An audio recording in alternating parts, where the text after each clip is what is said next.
হরে কৃষ্ণ শুধু ভক্ত স্বজন, জয় শ্রীকৃষ্ণের জয়, জয় গুরু মহারাজের জয়। কৃষ্ণ কথায় আপনাদেরকে স্বাগতম। আমি আছি আপনাদের সাথে নন্দিনী সরকার। যদি ভিডিওটা ভালো লাগে অবশ্যই আমার চ্যানেলটি সাবস্ক্রাইব করে শেয়ার করবেন, আর যেন সবাই ভিডিওটা দেখতে পারে তার জন্য অনুরোধ রইল।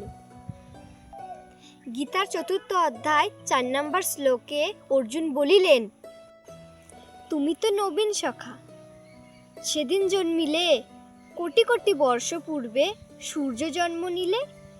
এ কথা কি করে বুঝি, পূর্বে এতদিনে উপদেশ পুরাতন তুমি বলেছিলে। চলুন এবার মূল পূর্বে যাওয়া যাক। গীতার 4th অধ্যায় 4 নম্বর শ্লোকে বলা হয়েছে, অপরং ভবেত জন্ম পরম জন্ম বিবশৎ কথমেয়ত বীজানিয়াম তমৌদ প্রত্যবানীতি। এর অর্থ হল, অর্জুন বলিলেন, হে কৃষ্ণ, আগে তো সূর্যদেবের জন্ম, পরে তোমার জন্ম, তুমি কিভাবে সূর্যদেবকে জ্ঞান শিক্ষা দিলে? উত্তরে ভগবান শ্রীকৃষ্ণ বলিলেন, হে অর্জুন, তোমার আর আমার জন্ম বহু জন্ম অতীত হইয়াছে, আমার মনে আছে, কিন্তু তোমার মনে নাই। আমার জন্ম নাই, মৃত্যু নাই, আমি ঈশ্বর, আমি নিজের মায়া বলে শরীর ধারণ করিয়া থাকি।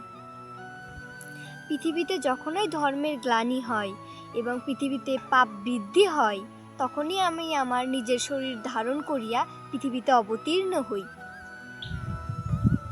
আমি যুগে যুগে অবতীর্ণ হইয়া সাধুদিগের পরিত্রাণ, পাপীদের বিনাশ এবং ধর্ম স্থাপন করি। যে ব্যক্তি আমার এই দিব্য জন্ম কর্মের কথা জানেন, সে ব্যক্তি মৃত্যুর পর আমাকেই প্রাপ্ত হন, তাহার আর পূর্ণজন্ম হয় না। যে ব্যক্তি আসক্তি হয়, ভয় ও ক্রোধ ত্যাগ করিয়া আমারই শরণাপন্ন হয়, সে আমার ভাব প্রাপ্ত হয়, তাহার পাপ থাকে না।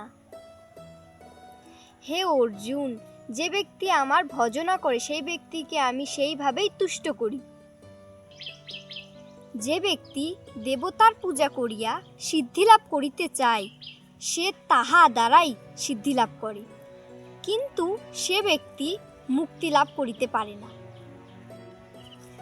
আমি গুণ ও কর্ম অনুসারে ব্রাহ্মণ, ক্ষত্র, আমাকে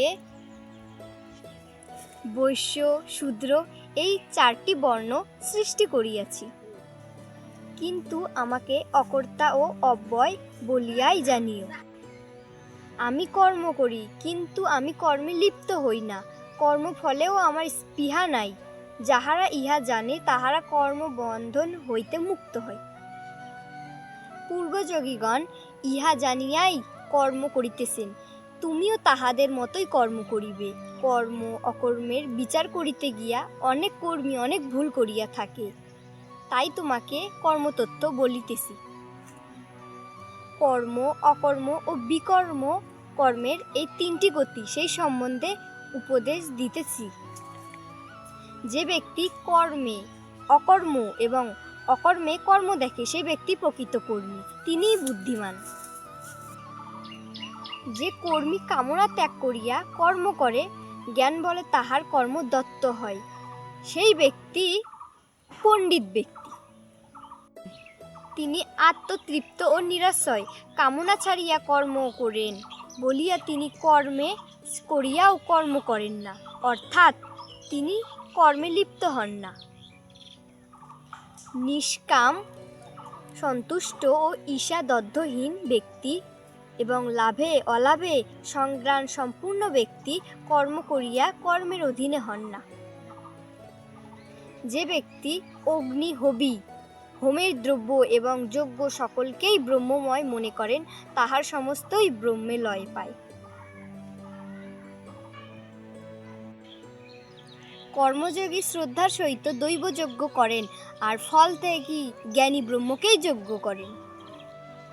কেহ ইন্দ্রিয়গণকে সংযম রূপ অগ্নিতে অর্পণ করেন, আর কেহ বিষয়কে ইন্দ্রিয় রূপ অগ্নিতে অর্পণ করি। গঙ্গা, গীতা, সাবিত্রী, সীতা, সত্য, প্রতিব্রতা, ব্রহ্মবলী, ব্রহ্মবিদ্যা, ত্রিসন্ধ্যা, মুক্তি গেহিনী, অর্ধামাতা, চিতানন্দা, ভগঙ্গিনী, ভান্তি নাশিনী, বেদোত্তরী, পরনন্দা, তথাস্তু জ্ঞান মঞ্জুরি। ওম গীতা গীতা গীতা। সর্বে ভবন্তু সুখিনো, সর্বে সন্তু নিরাময়া, সর্বে ভদ্রাণী, প্রশান্ত মা কুৎসিত, দুঃখ ভাগ ভবেত। এ বিশ্বের সকলেই সুখ লাভ করুক। হরে কৃষ্ণ।